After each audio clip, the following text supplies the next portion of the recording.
નમસ્કાર મિત્રો, ફરી એકવાર વિડીયોમાં તમારા બધાનું સ્વાગત છે। તો મિત્રો, તમે બધા છો તે આપણા સુપરસ્ટાર ગુજરાતના એવા વિક્રમ ઠાકોરને તો તમે જાણતા જ હશો, જેમની ફિલ્મ છે જે આવતાની સાથે જ સિનેમાઘરોમાં ભીડ જામી ઉઠતી હોય છે।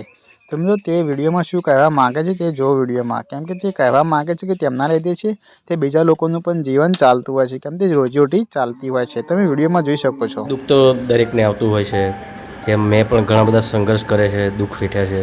હમણાં જ તમને ખબર છે અમારા મમ્મી ઓફ થઈ ગયા, અત્યારે 100 મહિનો જ થયો છે, પણ કામ કરવું એ પણ જરૂરી છે। એટલે મારા મમ્મી મને કહેતા ઘણી વખતે કે બેટા કંઈ પણ પ્રોબ્લેમ હોય, દુઃખ હોય, ગમે તે હોય, પણ કામ તું કરતો રહેજે। જેમ કે પ્રોગ્રામ છે, તારા શૂટિંગ છે પિક્ચરના, કેમ કે તારા લીધે એ લોકો કેટલા લોકો તારા લીધે એ લોકો કમાય છે, એમના ઘરે રોટલી બને છે, તો તારા લીધે એ લોકોનું ઘર ચાલે છે। તું શૂટિંગ કરું છું તો તારે પાછળ બીજા 100 માણસો કામ કરે છે ને એ લોકોનું ઘર ચાલે છે।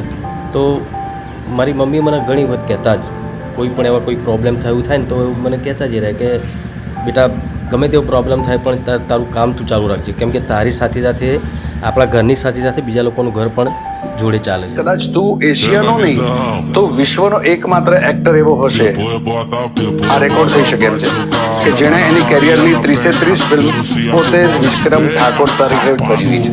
સાચી વાત।